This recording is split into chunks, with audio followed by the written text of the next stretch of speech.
के संगठन मंत्री जो संगठन पूरी ऑर्गेनाइजेशन की हरियाणा की चिंता करते हैं, ऐसे माननीय रविंद्र राजू जी आज पानीपत आ रहे थे और रेणु भाटिया जी ने उनको आग्रह किया। हमारे संजय भाटिया जी, मैं समझ लो बाय एक्सीडेंट सांसद असली तो ये बनने वाले थे, इनकी जगह मुझे बना दिया, तो मैं भी इनका ही नाम सुन रहा था। जब हमारे यहाँ चर्चा संगठन में होती थी तो बाबा रामदेव जी का भी ब्लेसिंग थी और हमारे संगठन में इनका नाम प्रमुखता से तय था कि हमें भी पता था कि अगला चुनाव ये लोकसभा का करनाल से यही लड़ने वाले हैं, लेकिन पता नहीं संगठन में कब क्या निर्णय होते हैं, कैसे होते हैं, तो उन्होंने ऐसा तय मेरा कर दिया। तो आप इनको ही मानिए, मैं मरा पाई तो सच में तो। और हमारे रघुवीर सैनी जी बैठे हैं। रघुवीर सैनी जी मेरे फादर के कॉलेज में सीनियर थे, आर्या कॉलेज में, एक दो क्लास आगे थे। तो आज से लगभग 20-25 साल पहले रघुवीर सैनी जी मुझे कहा कि थोड़ा आप योग करो। जब इन्होंने योग की शुरुआत ये तब भी करते थे, जब बाबा रामदेव जी का हुआ फिर तो ये हर पार्क में करवाने लग गए थे। जसनेर जी इनके साथी थे, पूरी टीम बैठी है जो करवाते। तो ये कहते मैं तुझे उठाऊंगा। अब इनकी हिम्मत, जैसे शाखा की आदत इस संघ के आदमी थे तो सवेरे उठाने का, सवेरे संजय जी उठो। अब संजय जी तो उठे नहीं, वो तो पीछे वाले कमरे में सोए हुए थे। तो मेरे फादर का कमरा गेट के पास ही है, जो इनके क्लास फेलो जूनियर थे। ये मेरे फादर बताते हैं, हमारे लीडर थे स्टूडेंट यूनियन के। तो मेरे फादर उठ गए तो इन्होंने कुछ दिन मेरे फादर को ही लेके जाते रहे। और मेरे फादर आज कंप्लीट 88 ईयर्स कर चुके हैं, 89 में है। आज भी वो 2 व्हीलर चलाते हैं। इनकी कृपा, इन्होंने जिस तरह का उनको प्राणायाम की सवेरे उठो, मैं उठ के 5 बजे जिम चला जाता हूँ। तो मैं जब वापसी आता हूँ 6-6:30 बजे, मेरे फादर प्राणायामी कर रहे होते हैं। तो इनकी बड़ी ब्लेसिंग है। तो विभाग के साथ जुड़े वो भी हैं, पवन जी और जोगी जी। कोशिश भी लगते हैं, संसाधन भी लगते हैं। इन सब की लापरवाह करते हुए संस्था अपने आप में दिल से ये चाहते हैं कि बच्चों की ग्रूमिंग हो। और आज आपने जो ये कार्यक्रम रखा, मैं सिर्फ एक आधी बात कहना चाहूंगा, ज्यादा मैं भाषण नहीं दूंगा क्योंकि हम सुनना जयदीप जी को चाहते हैं।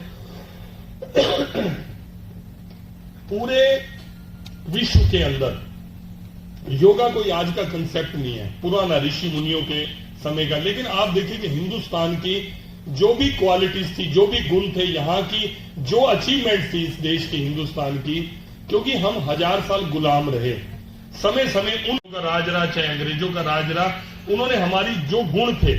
मैं रेगुलर एक्सरसाइज करता हूं, लेकिन जो स्ट्रेचिंग हम जिम में करते हैं या जो ब्लड सर्कुलेशन बढ़े, ब्लड के कारण ऑक्सीजन बढ़े बॉडी के अंदर, वो बेसिक कंसेप्ट वो योगा के अंदर है। सब चीज योगा से बेहतर इस दुनिया के अंदर आज कोई एक्सरसाइज नहीं है। ये स्थापित करने में बाबा रामदेव जी का बहुत बड़ा हाथ है। उन्होंने इस शेप में हर बीमारी के साथ जोड़कर योगा को बताया कि लोगों का इंटरेस्ट बन गया, खान पान का, उनकी वाणी का, उनके बोलने का, योग के साथ जो कॉम्बिनेशन बना सबसे ज्यादा पॉपुलर हुआ। लेकिन एक इतिहास हिंदुस्तान ने और रच दिया। बाबा रामदेव जी तो वैसे योगी हैं, हमारे मोदी जी भी योगी हैं। उन्होंने पूरी दुनिया के अंदर जिस योग को सांप्रदायिक कहा जाता था, कम्युनल कहा जाता था कि भाई ये तो हिंदुओं का योग है, इसका बाकी किसी धर्म से लेना देना नहीं है, और मुस्लिम को तो बाइकाट करना चाहिए योग का।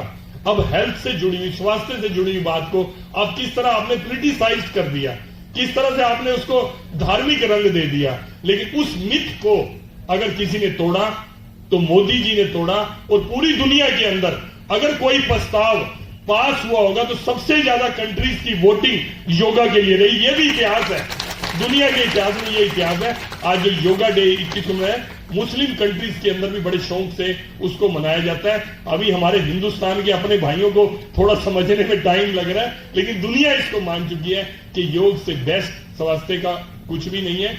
आज भी जो वेलनेस सेंटर हरियाणा सरकार ने बनाया है, 5 तरह की पद्धति, नेचुरोपैथी, आयुर्वेदा, होम्योपैथी, यूनानी और योगा, इन 5 को हर हॉस्पिटल के साथ जोड़ दिया ताकि आप बीमार पड़ो ही नहीं। एलोपैथी में तो जाकर इलाज कराने की बात है ना, आप बीमारी भी पड़ोगे तो आपको दवाई की जरूरत क्या है। ये 5 चीजें अगर हमने अपने जीवन के अंदर डाल ली तो ये करें। दूसरी बात, बेटियों से जुड़ा महिला आयोग का कार्यक्रम है।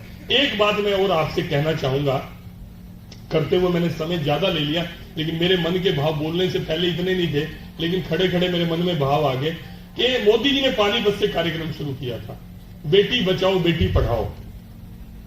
आज बेटी बचाओ बेटी पढ़ाओ के कारण इतनी अवेयरनेस हुई, जो बच्चियों को पेट के अंदर मार दिया जाता था, टेस्ट करा के देखते थे कि यार ये तो बच्चे सेक्स उसका जेंडर चेक करते थे, तो वो कहते थे ये तो फीमेल है, पहले एक बेटी है या दूसरी बेटी ना हो जाए, या दो बेटियां तीसरी बेटी ना हो जाए, हमें तो लड़का ही चाहिए। इस चक्कर में बच्चियों को भेदभाव किया जाता था। ये एक बहुत बड़ी बीमारी बन चुकी थी। बच्चा भी हमारा देखता था, लेडीज बात करती थी, मेरा वो था और मैंने अबॉर्ट करा लिया। मैंने कई लेडीज को ऐसे बात करते हुए देखा और मेरे को क्योंकि हम जागरूक थे समाज में, इसलिए थोड़ी सी घृणा भी आती थी। लेकिन मोदी जी ने उसको एक ऐसा अवेयरनेस कैंपेन चला दिया। आज कोई चोरी छुपे 1000 में लाख में एक आधा केस कोई कराता भी होगा, उसका इतना साहस नहीं कि सोसाइटी में बोल सके कि मैंने टेस्ट कर सेक्स डिटर्मिनेशन करवाया था और मैंने अबॉर्ट करा दिया। दूसरी बात उन्होंने कही कि बच्चियों को पढ़ाओ। पहले क्या होता था, अरे बच्चियों की तो शादी करनी है, इसने घर जाके रोटी बनानी है, उनकी चिंता कोई नहीं करता था। ये अवेयरनेस कैंपेन भी मोदी जी ने कहा, बेटी बचाओ, बेटी को मारो मत पेट के अंदर, और उसको पढ़ाओ आप, और उसको पढ़ाओगे, उसको लायक बनाओगे। बेटियां बेटों से ज्यादा मेहनत करती हैं, ज्यादा डेडिकेशन है, अपने फोकस करती हैं अपने टारगेट के ऊपर, और पेरेंट्स के प्रति बहुत ज्यादा अफेक्शनेट होती हैं। तो बच्चियों को पढ़ाओ। ये अवेयरनेस कैंपेन मोदी जी ने चलाई तो बदलाव आया समाज के अंदर। हमारी जेंडर रेशियो भी चेंज होगी, बच्चियां ज्यादा पढ़ने लगी, ज्यादा रिजल्ट अच्छे लाने लगी। ये अवेयरनेस कैंपेन चलाई। लेकिन हम राजनीतिक लोग उसके अंदर भी गंदगी ढूंढते हैं। अभी भाई का बहन से झगड़ा हो गया, प्रॉपर्टी के ऊपर झगड़ा हो गया, कोई हमारे पास आएगी बेटी, आप कहते हो जी मोदी जी कहते हैं बेटी बचाओ बेटी पढ़ाओ, मेरा भाई मेरे को जदाद नहीं दे रहा। अरे यार, उस चीज का, उस अवेयरनेस कैंपेन के साथ क्या मामला है? पड़ोसी में दो पड़ोसनों की लड़ाई होगी, फिर यही बात करते हैं दोनों आगे। तो समाज में जो अच्छी पहल शुरू हुई है, उनको इन छोटी बातों के साथ उसको डिल्यूट ना करो उस विषय को। तो मैं समझता हूं आप सब लोग बड़े दिल से, मैं रेणु जी को कह रहा था, मैं कहा बच्चे या कॉलेज के कोई अच्छी अट्रैक्शन डालो। आप ऐसा ना करो कि भाषण देते रहेंगे, बच्चे भी तंग आ जाएंगे, पक जाएंगे, कहेंगे गुरु जी बुला लेते हैं हाल के अंदर और कोई खड़ा हो गया अपना भाषण देता रहता है। मैं कहा ये काम ना करो। और मैं बधाई देता हूं जो 2 बच्चियों ने परफॉर्मेंस दी है, इतनी जबरदस्त परफॉर्मेंस। और सबसे बड़ी बात, ऊटला की हमारी बच्चियां हैं, एक गांव है यहाँ आसंद रोड के ऊपर, थर्मल के पास ही ये गांव है, ऊटला गांव है, बड़ा अच्छा जागरूक गांव है। आप गांव में जाके देखो, साफ सफाई, वहां की गलियां, लोग बड़े जागरूक हैं। मैं आपको बताना चाहता हूं कि एक छोटे से गांव से निकलकर पूरे हिंदुस्तान के अंदर अपना नाम चमका दिया।